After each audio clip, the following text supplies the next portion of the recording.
이 동영상은 영화 일랑과 일랑의 원작인 일본 애니메이션 일랑. I mean, I've actually tried to persuade him to take my. Oh, stop it, Rex! I can't hear that. Blah, blah, blah, blah, blah, nothing. 안 보신 분들은 참고하시기 바랍니다. Just don't chew it. 걸작선 일랑 2부 시작합니다. 우리는 1부에서 김지훈 감독의 작품 세계를 잠깐 훑어봤습니다.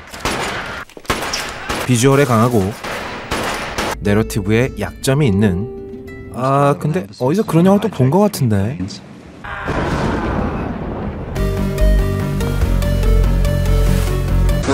오, 깜짝이야 이씨. 많은 분들이 그렇다면 이 영화는 리얼급인 거냐? 라는 질문을 많이 주셨는데, 사실 이 질문은 망작이 나올 때마다 나오는 질문이긴 합니다만 그렇지는 않습니다. I hope you're right. I really do. 저는 리얼이 비주얼이 좋다는 말에 동의하지 않습니다.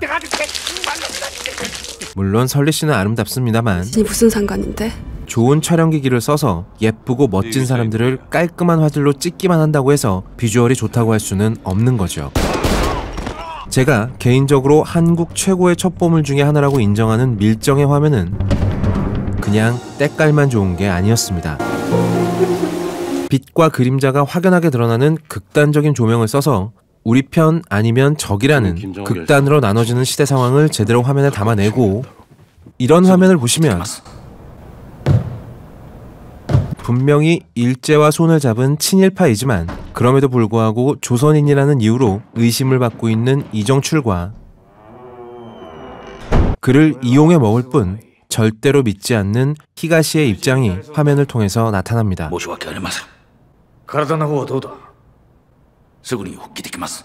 그리고 이 구도는 마지막에 그대로 다시 한번 쓰이죠.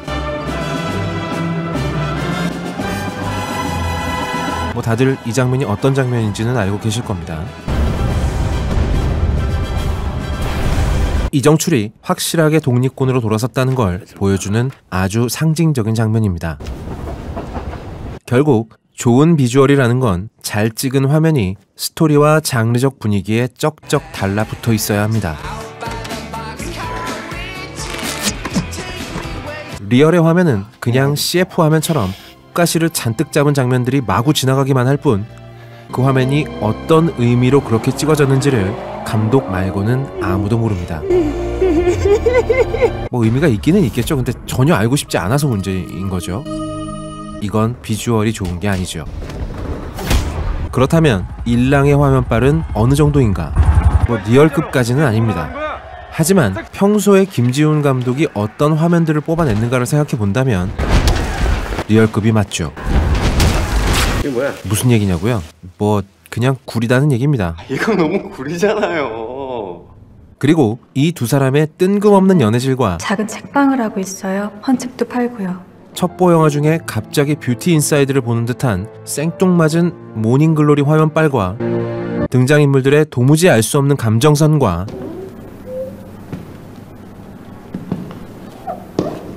아무리 영화라고 해도 도저히 그냥 넘어가 줄 수 없는 비현실적인 장면들에 대해서 이야기를 했습니다.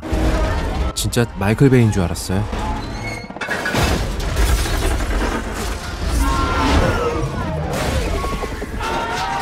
감정선 말이 나와서 말인데 이 영화에서 한효주가 맡은 캐릭터는 정말 골 때립니다. 제 말이 좀 이상하죠?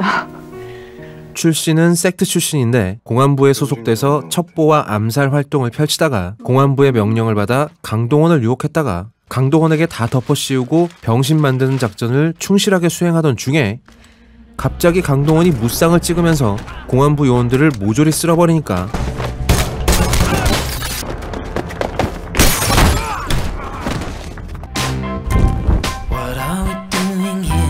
강동원한테 찰싹 달라붙어서 떠나라고 하는데도 안 떠나고 잘못했다면서 눈물을 흘려가며 사죄를 하죠. 그러다가 강동원이 정우성과 전화통화를 하다가 좀 자기 마음에 안 드는 얘기를 하니까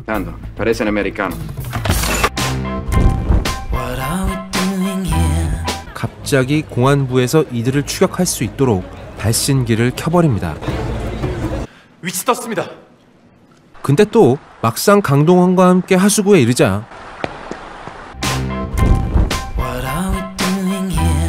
여기 있으면 위험하다고 하죠. 우리 여기 있으면 안 돼. 우리 나가요. 저기 발신기 켜서 위험하게 만든 게 너잖아요? 골든 슬럼버에서는 강동원의 얼굴을 하고 있어도 동네 바보 칠푼이로 보이는 기적을 봤는데 네. 이 영화에서 우리는 무려 한효주의 얼굴을 하고 있는 여자를 보고 와, 얘 진짜 머저리같이 구네 라는 말이 절로 나오는 비호감 캐릭터를 보게 됩니다. 아니 무슨 아수라백작도 아니고 캐릭터의 심사와 하는 짓이 장면 단위로 마구 바뀌는데 이건 감정선이 아니라 감전선입니다. 정신을 못 차리겠거든요. 한효주의 캐릭터는 이 영화의 스토리 전개에 중요한 영향을 미치는 인물입니다.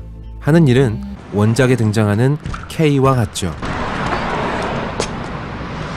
그러나 이 영화의 결말 부분에서 후세는 K를 쏴버리고 맙니다.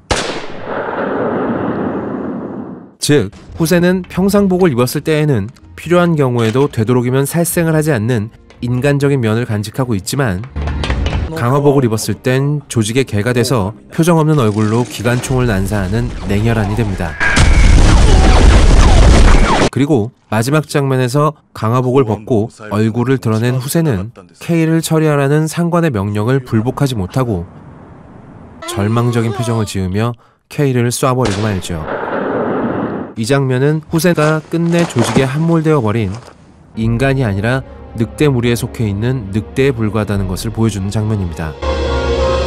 사회와 조직 속에서 무기력한 개인의 모습과 아무리 발버둥을 쳐도 변화의 모습을 보이지 않는 일본 사회의 모습까지 한 번에 은유하고 있는 명장면이자 일랑이 지금까지 왜 명작 애니메이션의 반열에 들었는지를 단번에 설명하는 장면입니다. 그러나 영화의 결말은 원작과 다릅니다. 저는 솔직히 이게 이 영화의 정말 최악인 점이라고 생각하는데 영화의 강동원은 평상복을 입고 있을 때에도 주저없이 사람을 떼거지로 죽였고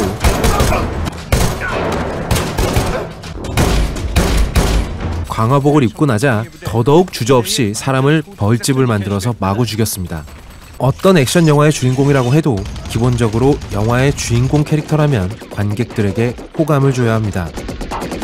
우리가 제이슨 본을 사랑하는 이유는 이 사람은 기억을 잃기 전에는 남녀를 가리지 않고 죽여버리던 충실한 암살자였습니다만 기억을 잃은 후에는 필요 없는 살인은 절대로 하지 않죠. 사실 이런 상황에서 총으로 쏴서 죽여버리는 게 훨씬 간단함에도 불구하고 굳이 전투불능 상태로 만든 다음 죽이지 않고 총은 버렸습니다. 뭐 맞은 사람은 존나게 아프긴 하겠지만 그래도 죽는 것보단 낫잖아요?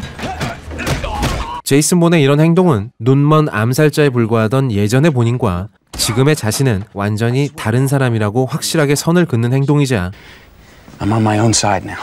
관객들로 하여금 심적으로 이 사람을 응원하게 만들어주죠.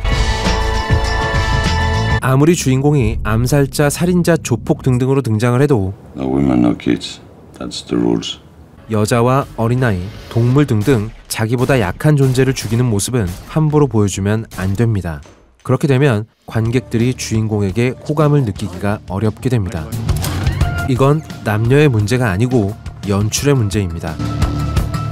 완전히 정도를 넘어서는 또라이 악역들을 표현할 때 보통 이렇게 표현하죠.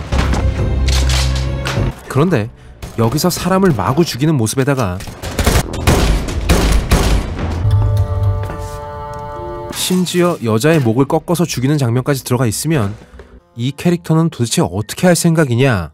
라고 말을 했더니만 아이 그럼 남자는 죽여도 된단 말이냐? 라는 댓글이 달렸는데 아니 무슨 확대 해석이 이렇게 앤트맨처럼 커지죠? 제가 언제 남자는 죽여도 된다 그랬어요? 암튼 이 영화는 마지막에 그렇게도 처절하게 광고를 하던 점점 더 많아지니까요. 강화복을 입은 강동원의 액션 장면이 나오기는 합니다. 다른 뉘앙스, 다른 다른. 그런데 이 영화를 보신 분은 아시겠지만 이 액션 장면은 솔직히 전혀 재미가 없습니다.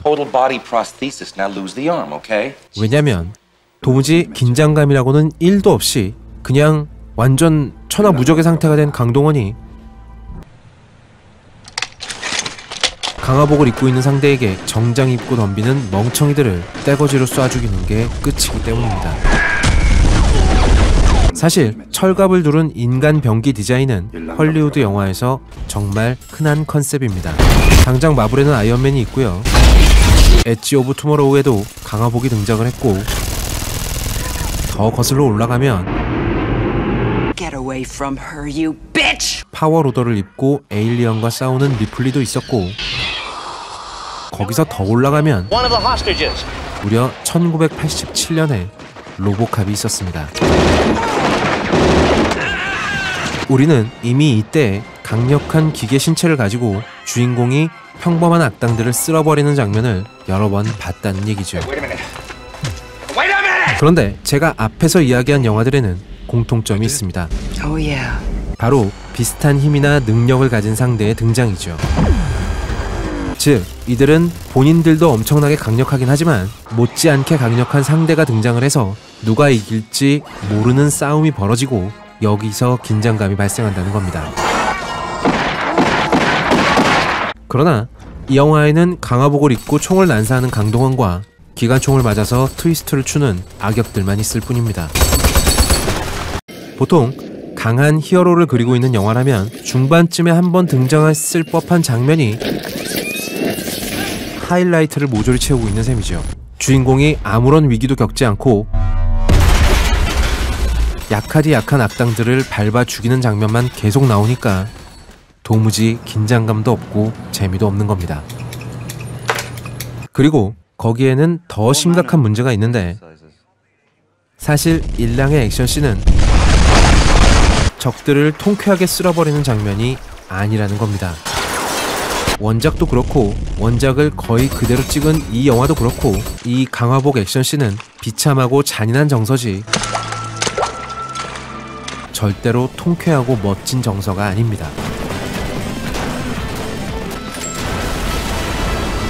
그 예로 기관총만 봐도 그렇습니다. 그냥 총이라는 도구도 충분히 잔인한 도구지만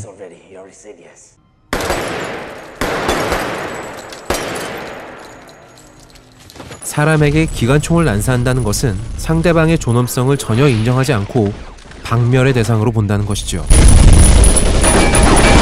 일랑에 등장하는 기관총은 주인공이 강화복을 입었을 때 얼마나 인정사정 없는 살인기로 변하는가, 또는 일본 사회가 자신들에게 반대하거나 혹은 소수인 세력들을 얼마나 잔인하게 짓밟았는가를 나타내는 도구이지, 주인공이 얼마나 멋지게 액션을 하는가를 나타내는 도구는 절대로 아니었습니다.